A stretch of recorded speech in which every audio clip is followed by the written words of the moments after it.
Welcome to Adjuster Talk. Are you trying to get your first claims as an independent adjuster?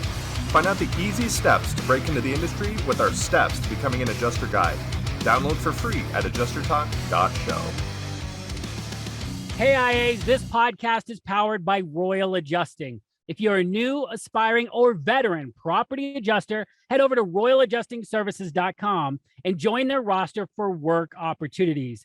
Welcome to the new Adjuster Talk podcast by IA Path.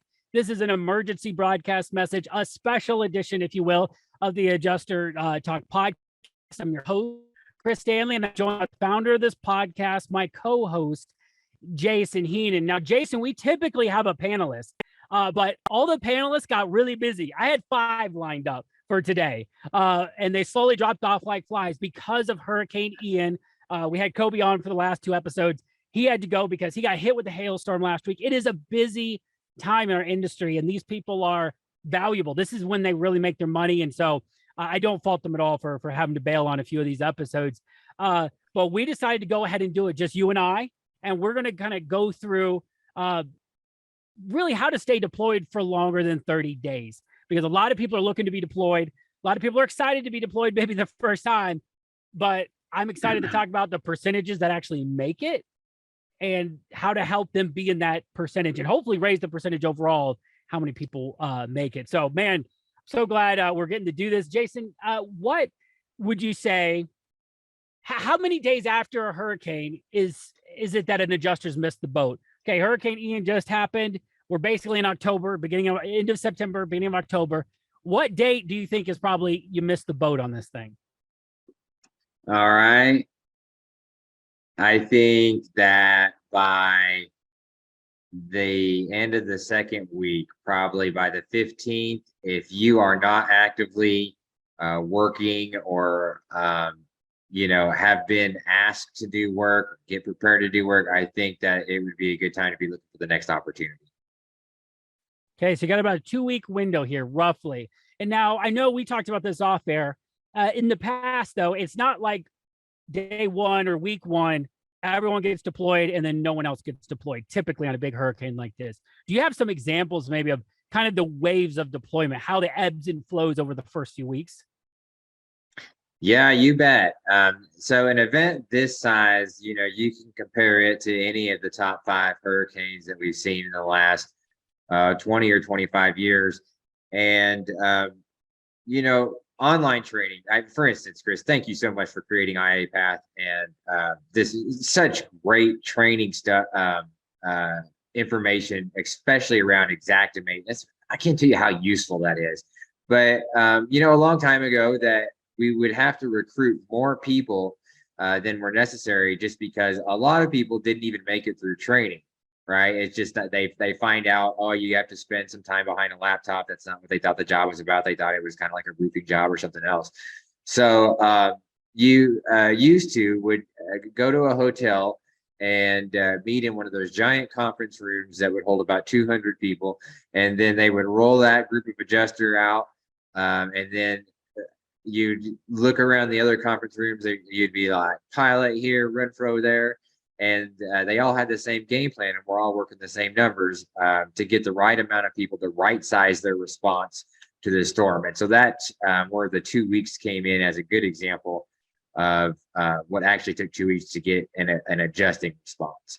And so there might be, I guess what I'm saying is there might be 6 or 7 different waves of deployment in a CAT this size.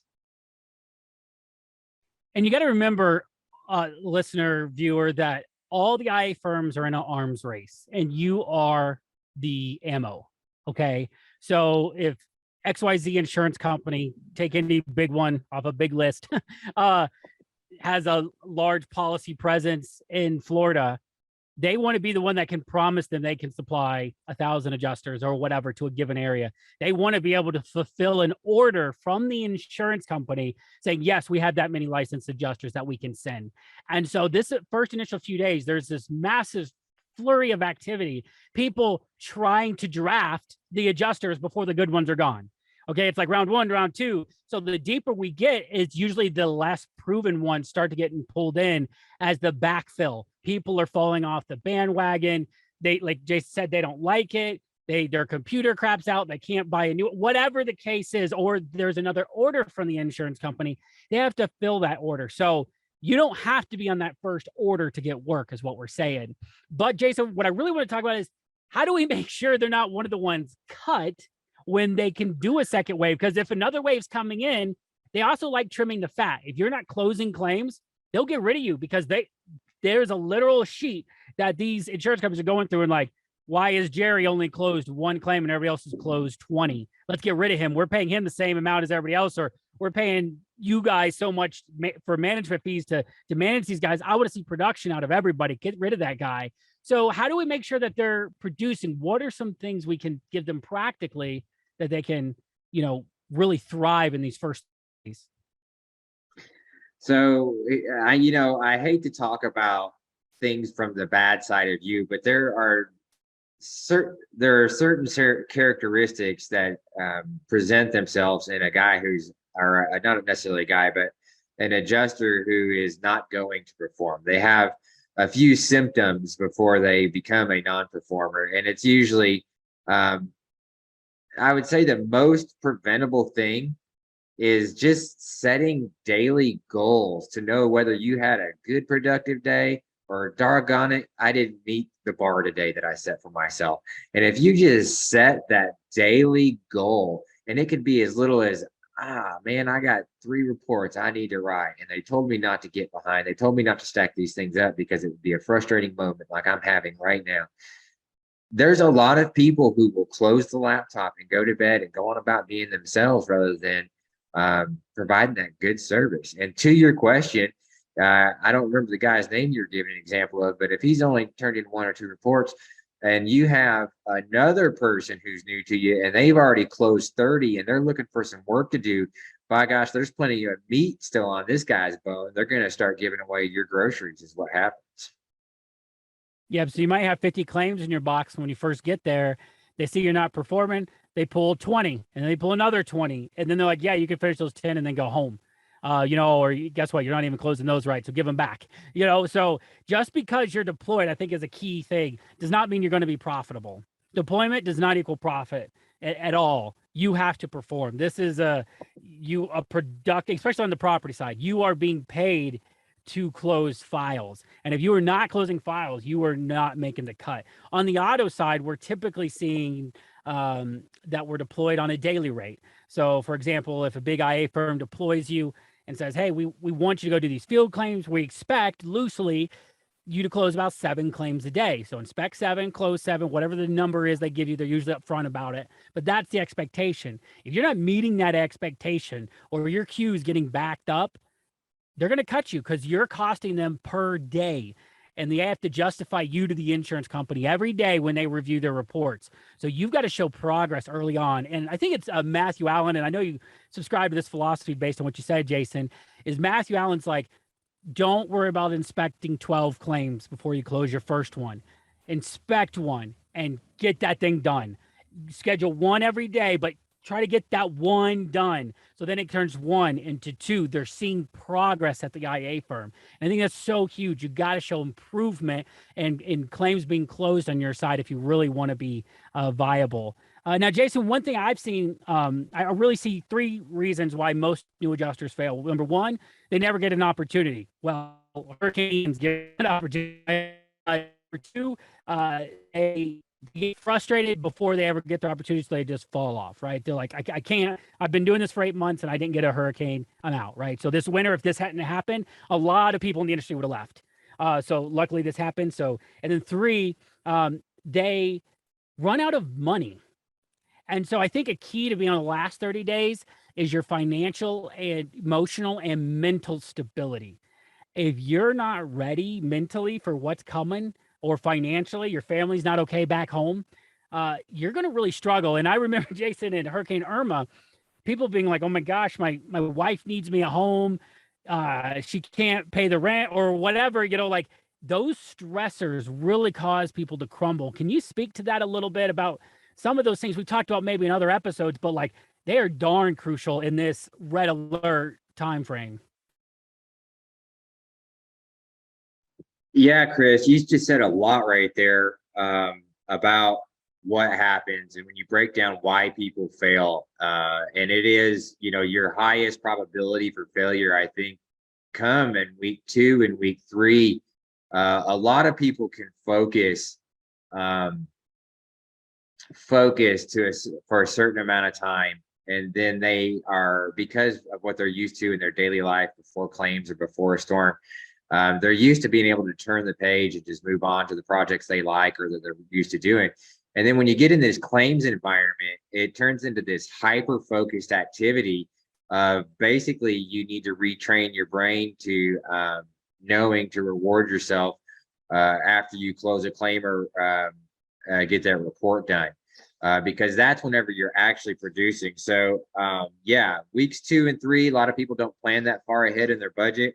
I would say you need to have your budget, you need to have your daily goals, you need to know when your payday deadlines are, you need to know all of those things and stack those odds in your favor, and don't be late. I mean, those guys that don't make it and they end up packing up their bags on week 2 and week 3, it seems like they are always just always coming up short, and it's just right at the last minute. And it's so unfortunate, it's so preventable. And so I think this is a good place to say, this is what Muhammad Ali was talking about when he was saying, you don't have to run to your destination. You don't have to even walk to your destination. You just need to crawl a little bit and stay focused on it and make it happen. Yeah, I think it's huge what you're saying about the pay date and everything, and make sure you have claims closed that you're going to get paid on. Another reason to close a claim, right? If you haven't closed anything and you get to your first pay, there's no pay coming. So unless there's an advance or something that they're offering, you're not going to have money waiting for you. So get some claims closed. Make sure you're still hanging around. Now, also in the first 3 days when I was at Hurricane Irma, and it was a very on deck kind of storm as well. And that was the first time I'd ever been deployed for a major cat company on the auto side. We saw people showing up with brand new laptops, cutting the plastic, turning it on. First time they'd ever used Windows in their life. I mean, so part of succeeding your first 30 days is lasting the first 30 hours. And so being on time to your orientation meetings, if you're having those, whether it's online or in person, be on time. Pay attention to the simple details, because a lot of times the first few days are just, we need you to check in here and let us know where you're at, and we'll let you know if there's anything you could do right away. But you're here for us on standby, get paid standby usually, to be here. And then once we get everything settled, we'll get you going. But if you're not checking in, if you're not doing those small things they're telling you to do, that's their first symptom. Like Jason was saying, this guy's probably not going to make it, or the guy's not going to make it, or gal, I'm sorry, guy or gal's going to make it. So you want to make sure that your first interactions with these firms, with the companies and other adjusters, are positive interactions. You're prepared, your computer's ready, you know Xactimate CCC1, you have it installed. There's a free trial of Xactimate on their website. Dear God, get it installed. And even if you don't know how to use it, at least get it installed, so they're not installing it. So those are just some simple things. They sound simple and like, duh, show up in good dress clothes, right? Like, in right adjuster attire. So why don't we talk about that, Jason? I know it sounds so elementary, but I was there. I saw the way people dressed. It was not, a lot of them were not dressed like adjusters. How should people come dressed to their first inspections, orientation, and as an adjuster? Okay, so I just back up here for a second and just say that group of people that you're talking about, that's tearing the plastic off of their stuff, and they have the styrofoam in their boxes everywhere from their new laptop, and they need help putting Xactimate on their computer. That is going to be the pool of people where the most amount of people quit. It'll be out of that group right there. That is the group that heard about the opportunity, and they're they bet on the come, and the come came, and now it's time to go do the job. And so here's some tips. It's just like if you're starting a new video game out and you're on level 1. And game 1 on level 1, there are some basic fundamental things that you're going to learn right there that you're going to have to beat level 8 or 9 or 10. And so if you take that analogy and apply it to adjusting, you can do exactly what we're talking about in the topic, and that is be on time. And that is dress nice. And I don't mean suit and tie, but look like you laid out your clothes the day before and you notice that they're wrinkly and did something about it, or that you're tucked in, or you're just more organized than the average person. Not wearing flip-flops or shorts or Oh, Hawaiian shirts or whatever. I'm always wearing button-up shirts or polo shirts. We were wearing khakis. You know, you're wearing closed-toe, some kind of casual business shoes. And then obviously when you go do a roof, you're not going to be in those kind of shoes. You're going to have your cougar paws or whatever. But when you're going to meet people, you're going to meet people, you want to be dressed right. And then slowly over time, you'll find what's acceptable on claims, like what you can get away with when it's 120 degrees out and you're in New Mexico climbing a roof. There might be some wiggle room on your dress attire. But when you're walking into that I firm, walk in the way you're supposed to, find out what's allowed, not allowed. They should cover all that. They usually do, but they expect you to have common sense. But when you walk in without common sense, they're instantly putting you in a different pool. This may be a problem adjuster, and we don't want you to be there. We want you to succeed. And it's okay if you didn't know that, you know it now. Okay. So we want you to succeed. Chris, absolutely. And a lot of the people listening aren't that person right now. They don't know that. I was not the exact person I needed to be on my first deployment. But in order to become that person, you still have to play the part of what a good adjuster would be like. And in your mind, go, like, if I was going to hire me, what would I want out of myself? Where do I need to be? How do I need to look? How do I need to speak and present myself? You know, just those little things that people don't think about. Psychologically, if you get in there and just try to get ahead of the group, because your first objective whenever you're an insurance adjuster is to work your way out of the job. You want to go in there basically and get those claims done, so that way you have room for more claims. If you can set yourself ahead of that group of people with that common objective and just be above average in one or two ways, man, you got a good start. That's the way to go. Absolutely. And so you guys know I'm not that person either. This is not what I walk around in when I'm not doing this. Okay. I wear Columbia fishing shirt. This is Columbia, but like the other kind, like the guy, you see the guys on the fishing boats wearing, right? Like I'm not wearing this. I'm wearing, the silky-ish sun shirts, right? Like that's what I wear. I wear flip-flops. I have a saying that I tell my kids, if I'm wearing shoes and not flip-flops or sandals, it's a bad day. That's my saying, right? But when I go do adjusting work, when I do filming of how to be an adjuster, I'm wearing shoes. I am filling the role of an adjuster. And so when you are deployed, you are not yourself. You are now an adjuster. And there are some tweaks that have to be made. If you were a football player, you'd have to put a helmet on, even though that's not what you walk around in your daily life. You got to wear cleats. But if you show up in Crocs, they're going to kick you off the team. It's really simple. It's not personal. It's not personal style or choice or whatever. This is just what's expected. So give them what they want. Just give them what they want. It doesn't have to be who you become once you get off the storm. Go back to what you normally wear, right? So just I don't want you to think this is a personal thing against style. It's not. I don't dress like this. It's just different. It's just that's the person that they're looking for, the type of dress that they want to present to the insured. Because at the end of the day, it's not even for the insurance company or the IA firm. It's for the insured that they want you to dress that way. So the insured feels comfortable when you approach, and it's what they envision in their mind. Expectation is everything. And if they expect somebody in khakis, look at the State Farm commercials, and you don't show up in khakis, you show up in board shorts and a Hawaiian shirt or a tank top even, I've seen it, then guess what? The insured's going to complain, and then you're going to be out of a job, and that's not what we want.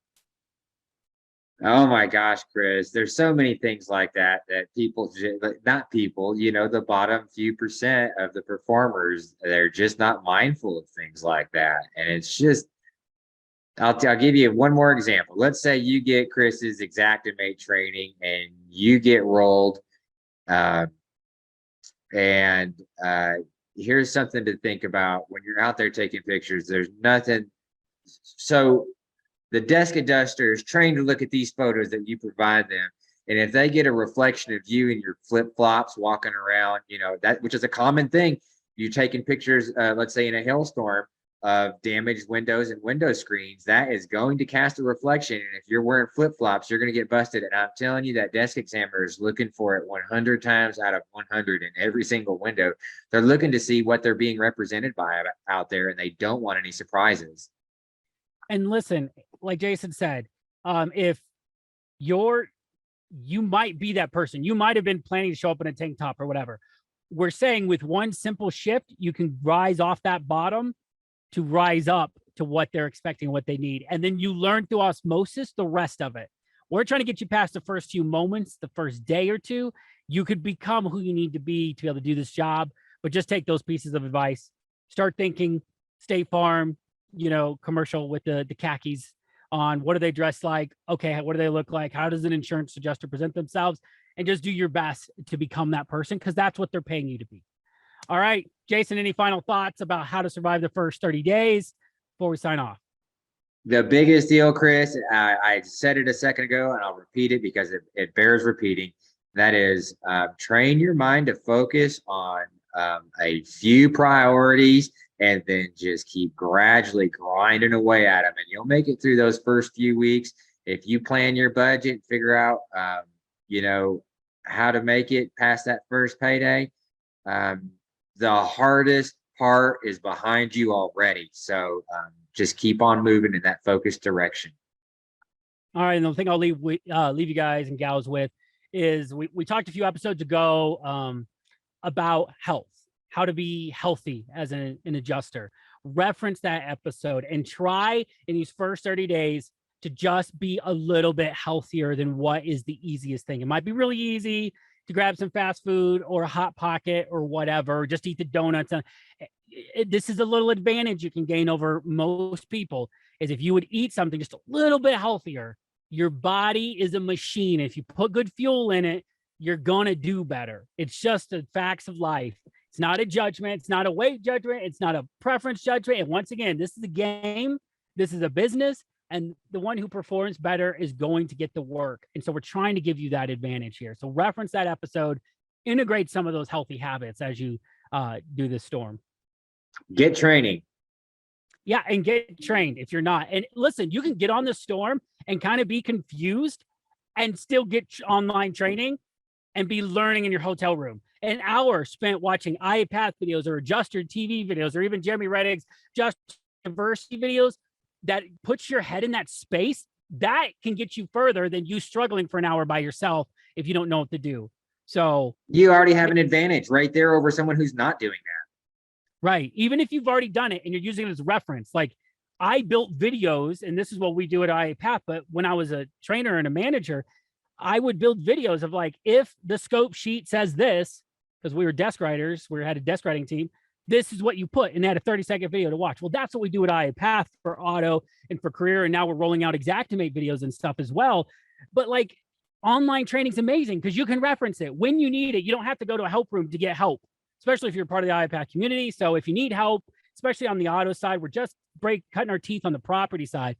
But on the auto side, we have 700 people in there who are closing auto claims on a regular basis, asking questions and answering your questions. So we'd love to help you out. I know that's a plug, but it's a genuine plea for like, hey, we are the virtual help room whenever you need it.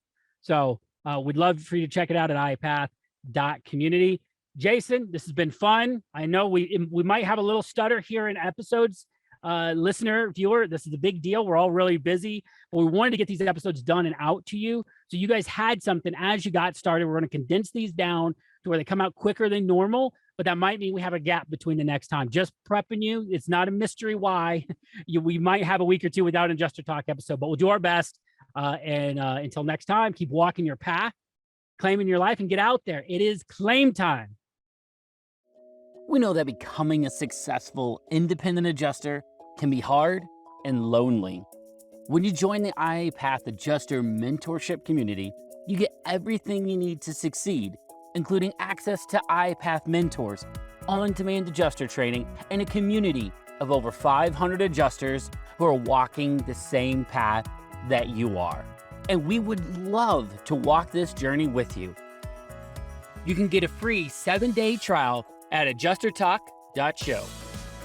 Keep walking your path and claiming your life.